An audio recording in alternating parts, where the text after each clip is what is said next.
म्हणली लग्न झालं का काही आहे बाप तू तुझी बायको चलून द्यायचा का आणि शक्यतो ते कुठं भेटत नाही, पण इकडे आपल्याकडे भेटते. मी तुम्हाला दाखवतो. बस काठीत बसतेलीची बाळी बघ आणल्याशिवाय स्वतंत्रच नाही. गावातलं सगळ्यात जुनं दुकान बरं काही. मी जेव्हा लहान होतो ना तेव्हा मी यांच्या दुकानात यायचो. इथं सगळं दूध सांडून बसलं. लिंबाचे बिया उगत नसते ना, वाळून घ्यायचे, वाळू खट. नमस्कार मंडळी, कसे आहेत तुम्ही? तर आजच्या नवीन ब्लॉग मध्ये तुमच्या सर्वांचे स्वागत.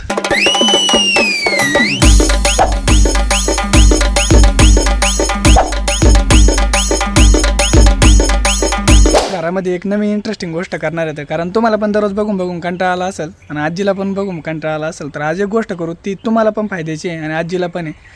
जी आपण जुनी वारलिंग पेंटिंग वगैरे काढली होती, आपण ते पूर्णपणे मिटू. आणि वारलिंग पेंटिंग काढलं आपण 2 ते 3 महिने होऊन गेले तर. आणि इकडे बघू शकता, हे बघा एकदम नाही का वेटकरी कलर आहे आणि इकडे काळा पडला आहे. तर हे काय करू, पूर्णपणे याचं क्लीन करू. याच्यावरती नाही का काऊ भेटते, ती काऊ आणून लावून टाकायला लागतं. हा कलर जो लावलेला आहे ना, तो ऑइल पेंट वगैरे नाही आहे, काऊ आहे. ही काऊ नाही का दगडाची असते आणि शक्यतो ती कुठं भेटत नाही, पण इकडे आपल्याकडे भेटते. मी तुम्हाला दाखवतो कसे आणायचे, कसे लावायचे वगैरे, ते सगळं तुम्हाला दाखवतो. तर हे बघून तुम्हाला पण भरपूर कंटाळा आला असेल आणि एक नवीन डिझाईन तयार करू इथं आपण, की जे भारी वाटेल. तर बघू कशी बनवते आपण ते दगड आणू आपण, फोडू वगैरे आणि व्यवस्थितपणे मी तुम्हाला कसं भिजून वगैरे लावायचं ते दाखवतो. तर गाईज आता दुकानामध्ये जाऊ आणि सगळ्यात जुनं दुकानावर का गावातलं, तिथंच फक्त गाव भेटते, बाकी कुठंच नाही भेटत.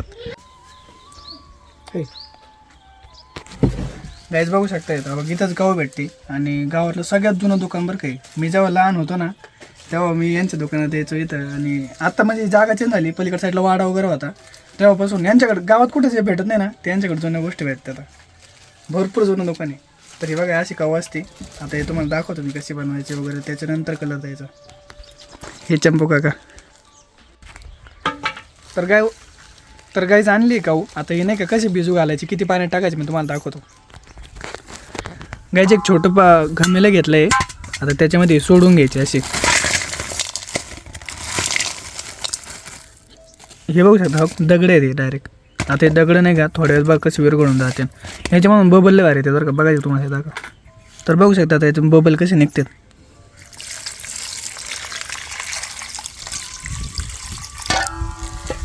हे बघा,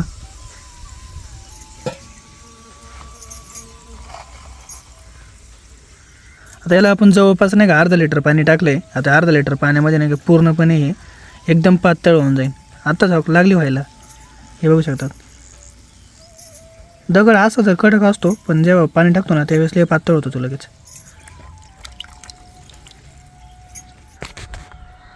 पण हे नाही का गावाकडे जास्त भेटते. आणि याची वारलिंग पेंटिंग जर काढली ना, एवढी भारी वारलिंग पेंटिंग येते ना की जबरदस्त. कारण ती वारलिंग पेंटिंग आपण याच्यावरतीच काढली होती. ऑइल पेंटवरती जर काढली असते ना, काय होतं थोडे नाही का डाग वगैरे जातात आणि ती घोळ येतो खाली कलर देताना.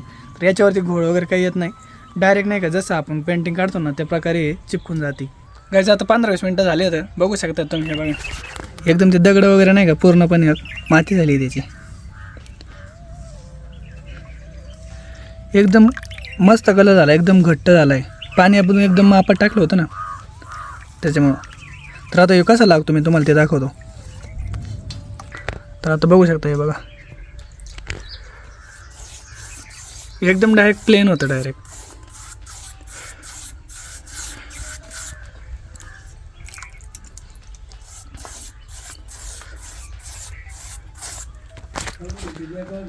याच पद्धतीने आता सगळं कलर मारून घेतो आणि याच्यानंतर एकदम मस्त वारलिंग पेंटिंग करू आपण. 15-20 मिनटं लागते, 15-20 मिनटामध्ये काढून घेतो. आता स्टँड नाही माझ्याकडे, नाही तर मी तुम्हाला इथं मोबाईल वगैरे ठेवून दाखवलं असतं. आता एका हातानेच मारावं लागतं आहे, तर मी पटपट मारून घेतो. गाईज बघू शकता, हे बघा काऊ वगैरे सगळी मारून झाली आहे. आणि आतून ते सुकायला नाही का थोडं टाईम लागत. हे बघा अजून उरलं आहे थोडं. आता हे सुकल्यानंतर नाही घ्यायचो आपण, मस्त नाही का वारलिंग पेंटिंग काढू. ही भिंत पण पाठीमागच्या वेळेस केली नव्हती, नंतर केली होती ना, तर त्याच्यामुळे त्या कलर नव्हता, ते पण आता मारून घेतला आहे. काऊ थोडी कमीच पडली बरं का, पण तरी काही नाही, एकदम व्यवस्थित झालं आहे, सगळं पुरली आहे. आणि खाली चुलीपाशी पण एक थेंब पण नाही पडून दिला, एकदम व्यवस्थित मारून घेतली. घराच्या पाठीमागं गाईजले पाखरं आले तर आपण फटाकडा वाजून नाही का पाखरं उडून लावू. थोडे लांब तरी जाते ना, ती बार जाते तर. आणि ते बाटली वाजत बसत आहेत. ते बघा आजी दाखवू तुम्हाला, हे बघा झूम करून दाखवतो.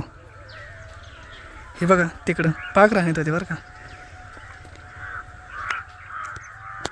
तर आता फटाकडा वाजून नाही का पाखरं सगळे पूर्णपणे पडून लावू.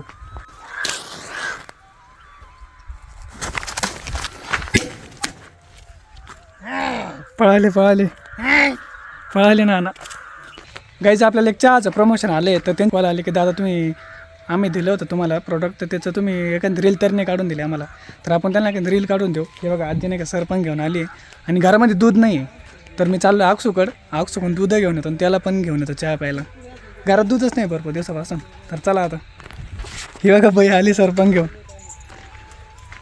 काठी टोचत नाही का बस काटेत वस्तलीची बाळी बघ आणलं शोक स्वतंत्रच नाही मग काहीतरी घ्यायचं ना त्याला दावा पिऊ काय जाय मी आता दूध घेतलंय चाललंय सोबत कणीस खात दूध घेतलंय काही सगळं दूध सांडून बसलं गाडीवर सांडलं दूध सगळं पाठीवर गुन्हा तिकडून सगळं सांडून बसलंय गाईचं आज कसं बुच्च ऑर्डर राहिलं ना थोडं पण जाऊ द्या पेंटर येऊन बसला आपला अक्षो बघा आता उद्या काढीन देऊ पाठीमागची ती वॉर्लिंग पेंटिंग काढली होती ना अक्षोनी काढली होती आता ह्यावेळेस कशी काढतो बघू आपण उद्या पूर्ण दिवस तेच काढणार आहे आणि आत्ता हे बघा आपली आजी नाही का प्रमोशन करून राहिली चहाचं हे पाठवलं होतं त्यांनी ते याचं बनवायचं आहे ते गट्टू आला काय तर चला गायचं आता आपण नाही का शूट करून घेऊ आणि कसा चहा होतो तुम्हाला नक्की दाखवतो आणि हे जर तुम्हाला घ्यायचं असलं ना चहा याच्यामध्ये काय फक्त नाही का दूध टाकायचं आहे बाकी काहीच नाही एवढं भारी नाही खतरनाक म्हणजे तुम्ही घेऊ शकता जर आपल्याला एमर्जन्सी कुठं तर घ्यायचं असलं आणि जर आयुर्वेदिक जर चहा प्यायचा असेल ना तुम्हाला ऑर्गॅनिक पद्धतीने तर तुम्ही हे नक्की यूज करू शकतात फक्त नाही का दूध घ्यायचं आणि दुधात 2 चम्मच टाकायचे डायरेक्ट चहा होऊन जातो तर तुम्हाला आता डायरेक्ट व्हिडिओज बनवतो मी तर ते दिसलंच तर आता तुम्ही बघू शकता तर हे नाही का गोळ्याचा आहे चहा ग्रॅज्युएटची चहा असं नाव आहे त्यांचं ब्रँडचं तर हे आपण आता शूट करू राहिलं गाईज फायनल झालं रेसिपी एकदम मस्त बनवली आजीने व्हिडिओ वाटावं लागत बघा नाना सुद्धा चहा पिऊ राहिले नानाला आवडे नाना चहा आवडला का तुम्हाला अजून प्यायचा का का म्हणून बरं प्या गाईज बघू शकता नाना काय करतात नाना काय करू राहिले बिया काढायचे बिया लिंबूला लावायला लिंबू लावतात का वाळायचे ते आणि असे ओले लिंबाचे बिया उगत नसते नाना वाळून घ्यायचे वाळून खट वाळून उगत वाळून द्यायचे मग आगुठेला गाईचाच वाळायचे मग उगत आहेत त्या आगुठेला हे बिया काढल्या त्यांनी आपल्या आजीचा चाललाय स्वयंपाक झाला का आजीबाई स्वयंपाक कलर कस काय दिला काही सांगितलं नाही तुम्ही भारी दिला कलर चम करतो कलर तो कलर काय पाहिजे नाना तुम्हाला आवड नाही का नाना आवडा माझा हा काय कलर आहे चमचम करतोय जाळाने जाळाने ही बाईला जाळ करते काय का बाई मी काय जाळ करते मग काळ काळा पडत होतो हा कलर बघा आता उद्या नाही का अक्षू मस्त हे करीन वारलीन पेंटिंग तुम्ही पाठीमागच्या ब्लॉगमध्ये तुळजाभवानीचं मंदिर बघितलं होतं आता मी तुम्हाला भैरवनाथाचं दर्शन देतो आज तर बघू शकते तर हे भैरवनाथाचं मंदिर आहे बरं का हे बघा भैरवनाथाचं मंदिर कोणतरी संत्रे वगैरे वाहिले वाटते कोणाच तरी बाग होता संत्रे आणून ठेवले तिथं हे देवस्थान वेताळाचं आहे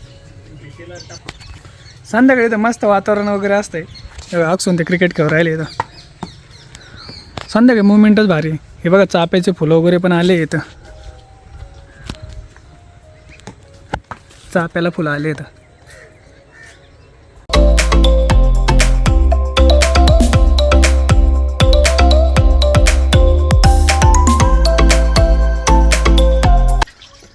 तुम्ही असे वाटणातले कधी शेंगदाणे खाल्लेले आहेत की बघा असं वाटण काढले बहिणी खाल्ले का तर खाल्ले असलं तर कमेंट करून सांगा काय म्हणली बाई मला लगेच खावाळे बरं का काय म्हणली लग्न झालं का तुझी आय बाप तुझी बायको चलून द्यायचा दणका काय आता आरडा वरडा तर गाईज आजचा ब्लॉग कसा वाटलाय नक्की कमेंट करून सांगा आणि उद्याचा ब्लॉग बघायला मिस नका करू तर भेटू उद्या लवकरच तोपर्यंत सर्वांना good night and take care bye bye